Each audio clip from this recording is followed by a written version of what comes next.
மதராஸில் எந்த இயக்கத்தின் கூட்டங்களில் கலந்து கொள்ள மாணவர்களுக்கு மதராஸ் அரசு தடை விதித்தது? தன்னாட்சி இயக்க கூட்டங்களில். 1917 ஜூன் ஊட்டியில் அரசியல் காரணங்களுக்காக சிறைப்பிடிக்கப்பட்டவர்கள் அன்னி பெசன்ட் மற்றும் அவரது கூட்டாளிகளான பிபி வாடியா, ஜார்ஜ் அருண்டெல் ஆகியோர். இந்த கைதை எதிர்த்து அன்னி பெசன்ட் அம்மையாருக்கு ஆதரவாக அரசு பட்டமான நைட்வுட் பட்டத்தை துறந்தவர் சர் எஸ். சுப்பிரமணியன்.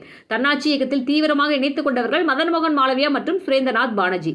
தலைவர்களை விடுதலை செய்யாவிட்டால் சட்ட மறுப்பு இயக்கத்தை அரசுக்கு எதிராக பயன்படுத்த வலியுறுத்திய திலகர் 1917 ஜூலை 28 காந்தியடிகள் உத்தரவின் பேரில் பெசன்ட் மற்றும் இதர தலைவர்களை விடுதலை செய்ய கோரி பேரணியாக சென்றவர்கள் ஜமுனாதாஸ், துவாரகதாஸ், சங்கர்லால் பன்கர்.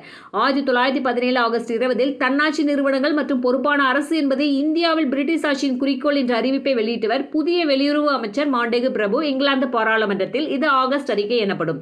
தன்னாட்சி இயக்கத்தை முடிவுக்கு கொண்டு வந்தது இந்த ஆகஸ்ட் அறிக்கை. 1917 கல்கத்தாவில் நடைபெற்ற இந்திய தேசிய காங்கிரஸ் மாநாட்டுக்கு தலைவராக தேர்ந்தெடுக்கப்பட்டவர் அன்னி பெசன்ட். Thank you friends.